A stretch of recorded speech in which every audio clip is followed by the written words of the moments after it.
Nosso vídeo hoje para falar sobre esse excelente nome que entrou aí na mira do Verdão para essa próxima temporada, que é o zagueirão Doria, aquele mesmo revelado nas categorias de base do Botafogo, com boas passagens também no futebol francês, na Espanha, aqui no Brasil pelo São Paulo, e atualmente vem vivendo uma excelente fase no futebol mexicano. Essa informação que foi confirmada lá pelo pessoal do Imprensa Verde, ainda nesta última semana, eles colocaram o seguinte, abre aspas, todos os créditos e meus agradecimentos também à rapaziada. Na primeira semana de janeiro, o Goiás fez uma consulta sobre o zagueiro Doria, de 28 anos, que está no Santos Laguna do México, mas se assustou com os valores salariais, mais ou menos R$1,5 milhão de reais mensais, né? E é extremamente normal a gente ver esses salários absurdos, assim como é, por exemplo, aqui no futebol brasileiro, nas principais equipes, né? Por exemplo, um zagueiro como o Davi Luiz também recebe um patamar financeiro, o Gustavo Gomes, lá no Palmeiras, mais ou menos dentro dessa base, e o México, que tem uma economia parecida com o que a gente encontra aqui no futebol brasileiro, vem, aqui no país, melhor dizendo, vem investido no futebol há algum tempo, e é extremamente natural a gente ver aí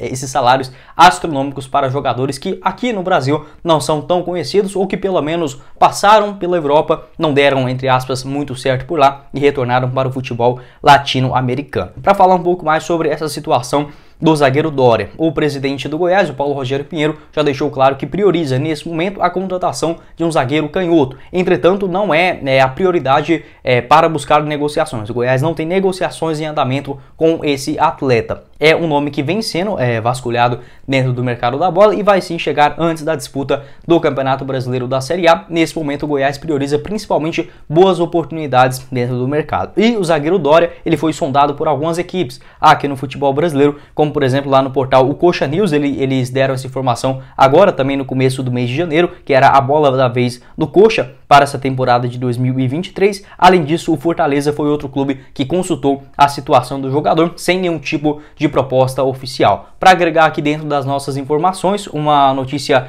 que foi trazida pela Raíssa Simplício, muito obrigado a ela lá no Twitter, ela que trabalha no portal Goal aqui no Brasil, colocou o seguinte, abre aspas, o zagueiro Doria vem recebendo algumas consultas de clubes do Brasil no mercado da bola. Ele até vê com bons olhos um possível retorno, mas é um jogador muito valorizado no futebol mexicano, além do alto salário, os torcedores do Santos Laguna gostam muito dele, fecha aspas, né, esse tweet também no último final de semana. E de fato, além de ser muito valorizado com esse seu salário de R$1,5 milhão de reais mensais, foi eleito o melhor zagueiro do futebol mexicano e tem contrato com o Santos Laguna até o dia 30 de junho de 2025. Ele que tem 28 anos de idade, já pensou também nessa possibilidade de naturalização como um jogador mexicano, está lá desde a temporada 18-19, né, quando chegou no Santos Laguna naquela ocasião. Tem passagens também pela seleção brasileira, quando foi convocado ali principalmente no Sub-20, né, passou ali no torneio de Toulon em 2013, no Sul-Americano Sub-20 também naquela temporada e novamente no torneio de Toulon lá na França em 2014. Quero saber a sua avaliação aqui embaixo nos comentários sobre esse zagueiro. Também canhoto, o Goiás vai contratar um jogador nessa posição, isso é quase certo, um investimento maior. Esses nomes mais caros sendo especulados aqui no Verdão nesses últimos dias, né, como o Doria, como o Gilberto, eu não acredito que eles venham para o Goiás. Entretanto, os jogadores nesse mesmo patamar, não financeiro, mas de boa qualidade, elevado, acima do que a gente tem atualmente no elenco, eu posso cravar para vocês que vai sim chegar até a disputa da Série A. Para completar aqui o vídeo, eu quero falar sobre as suas principais características de jogo, que serve bastante como parâmetro para os próximos nomes que vierem a ser especulados no Goiás, e até mesmo para falar sobre o Doria, que querendo ou não, entrou na mira do Verdão nesse começo do mês de janeiro. Eu vou deixar aqui em cima, passando para vocês, o mapa de calor dele, das suas atuações na Liga Mexicana, principalmente pelo lado esquerdo do campo, quando teve ali as suas principais oportunidades no São Paulo, no próprio Botafogo, quando surgiu, sempre foi mais dessa posição, mas não é descartado também ele fazer uma alternativa como um zagueiro pelo lado direito. Ele que tem 1,88 m de altura, canhoto, e eu destacaria dele principalmente as suas jogadas de cortes, antecipações, interceptações, né, melhor dizendo, ele parece muito com o Reinaldo, então é importante a gente pensar nisso também. A diretoria nesse momento vem pensando em uma alternativa para substituir o Reinaldo e o Caetano. Os dois e únicos zagueiros canhotos, né, no elenco do Goiás do ano passado, eles acabaram deixando o Verdão, cada um com as suas principais características. O Reinaldo, ele era muito bom nos cortes, jogadas ali individuais, desarmes, correria bastante, e o Caetano muito mais técnico. O Doria, eu diria que ele é uma mistura dos dois, é sim um bom jogador, um pouco mais lento na minha visão do que o Reinaldo, mas ganha principalmente no jogo físico. Tem até uma saída de bola interessante, interessante, principalmente, habilidade não é o principal do Doria, mas os lançamentos, um bom passe, uma boa visão de jogo, finalizações, inclusive, tanto de falta quanto chutes mesmo de longa distância, pegando aquela bola, carregando com a perna esquerda e mandando uma paulada em direção ao gol. Já marcou vários desses aí lá no futebol mexicano, principalmente. Então eu colocaria sim essas principais características. Apesar de não ter uma grande velocidade, o jogo físico dele, posicionamento, ajuda bastante, e quando precisa também ir à caça, né, naquela correria, tem um ótimo carrinho, desarmes, interceptações também é o forte do zagueiro, esses cortes por baixo do zagueirão Doria. 28 anos de idade, né? Esse jogo aéreo dele também muito forte, já marcou alguns gols lá no futebol mexicano, como por exemplo na temporada passada, né? 37 aparições com 2 bolas na rede. Então eu acredito sim que vai chegar um bom nome, um zagueiro canhoto aí no mercado da bola para essa próxima temporada, né? Principalmente após a saída desses outros 2 bons que o Goiás tinha no ano passado e a não reposição. Nesse momento, o Lucas Alter, que vem fazendo essa função, perdão, o Sidmar, né? Vem fazendo essa função mais como um zagueiro canhoto. O Edu pode fazer essa posição, mas vem jogando mais pelo lado direito do campo, né? Gente jovem das categorias de base que será integrado ao principal. Obviamente, o nome do Pedrinho é o principal, né? O mais badalado e qualificado nesse momento que a gente tem dentro do elenco. A atualização a respeito do seu quadro clínico, né? A sua lesão muscular que aconteceu ainda no primeiro tempo do jogo contra o Sport, nas quartas de finais da Copinha, acabou não participando das semifinais contra o Palmeiras e olha, fez muita falta, né? Acho que se o Pedrinho tivesse nesse confronto, fatalmente marcaria um gol. Enfim, águas passadas, é uma boa campanha em geral de todo o time, surpreendente, e alguns deles já sendo integrados, né, ao elenco principal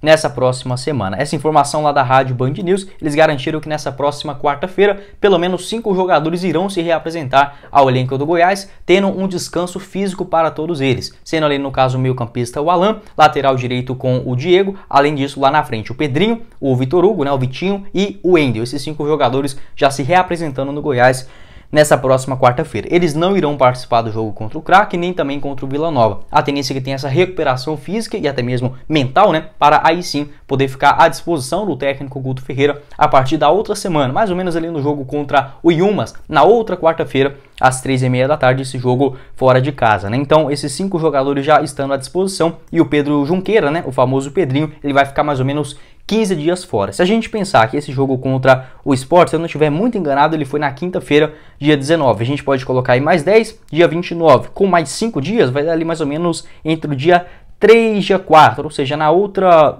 sexta ou sábado, ou outro final de semana, o Pedrinho já estando 100% fisicamente, né, para reintegrar esse elenco, mas fatalmente já vai treinar com os principais, já dá uma moral para o garoto. Tem apenas 18 anos de idade, o seu contrato é longo com o Goiás, pode ficar tranquilo, vai até janeiro de 2025. A única questão é a parte financeira. Eu até consegui confirmar essa informação para agregar aqui um pouco mais para a gente no Goiás News, lá com o Eduardo Pinheiro, que é o diretor principal das categorias de base do Goiás. Muito obrigado aí ao Eduardo. Ele garantiu que o teto salarial da base, né, do Goiás ali no Sub-20 gira na casa de R$2.000 mensais, mais alguns gatilhos por performance, né, por cada atleta. Então a gente pode ter um pouco mais de cuidado em relação ao valor da sua multa rescisória. Eu não consegui fazer a conta dele aqui agora, tá? Porque eu só fui lembrar desse ponto agora na gravação do vídeo. A gente pode calcular 2.000, o valor na multa rescisória dos jogadores aqui, exclusivamente para o futebol brasileiro, é a quantia do seu salário vezes 2.000. Então aí no caso o Pedrinho, né, recebendo 2.000 por mês vezes 2.000, né, de novo, né? Então dando esse valor da sua multa rescisória, que é assim muito baixo para as pretensões do Goiás e tendo as suas primeiras oportunidades no elenco de cima, mas sair de graça do Verdão, essa história é impossível, combinado? 7 partidas na Copinha, 5 gols marcados e também uma assistência. Pode deixar sua avaliação aqui embaixo sobre o Pedrinho e dos outros jogadores subindo, né, para o elenco de cima. Além dele, né, o Wendel e o Vitinho lá na frente, o Alan no meio de campo e o Diego na lateral direita. E outra questão também importante, se a gente pegar apenas essa quantia da rescisão, da multa rescisória do Pedrinho, eu até fiz a conta aqui certinho, só para não falar bobeira, 2.000 vezes 2.000, obviamente, vai dar aí mais ou menos 4 milhões de reais. Entretanto, esse teto são apenas para os garotos do Sub-20. Possivelmente o Pedrinho, após aquelas suas partidas no Campeonato Brasileiro, teve um reajuste salarial, mas na minha visão, não passou, por exemplo, da casa de R$10.000 mensais. Eu acho basicamente impossível essa quantia, né? Então se a gente colocar, aí sim, 10 mil vezes 2 mil, que seria mais ou menos um salário, tendo essa quantia acima, né, no caso desse valor de 4 milhões de reais, uma multa rescisória mais digna para a qualidade do jogador. Mas para os outros ali, o Xavier, lateral esquerdo, o Mina, Nolasco, o Cauã no meio de campo, possivelmente esses jogadores têm sim esse valor próximo estimado aí de 2 mil reais mensais, e essa multa rescisória perigosíssima, de 4 milhões de reais apenas para vários dos jogadores destaques, né, da disputa da Copa São Paulo, mas todos eles com um contrato longo, fechado? Depois volto para falar um pouco mais sobre detalhes, né, a respeito dessas situações contratuais, mas pelo menos a gente já encaminhando para alguns valores, algo que, por exemplo, no último vídeo, quando eu falei sobre o Pedrinho, eu não tinha mais ou menos essa estimativa concreta. Bom, esse foi o vídeo, eu espero que vocês tenham gostado. Não esqueça de deixar seu like, também se inscrever no nosso canal e ativar as notificações para sempre conferir os vídeos novos aqui no YouTube do Goiás News. Na tela final, os dois vídeos como prometido, né, lá no comecinho do vídeo, e também o nosso canal de cortes, o Cortes do Goiás News, aqui embaixo na descrição. Quem falou com vocês foi o Guilherme e nos vemos na próxima oportunidade, meus caros esmeraldinos. Valeu, galera!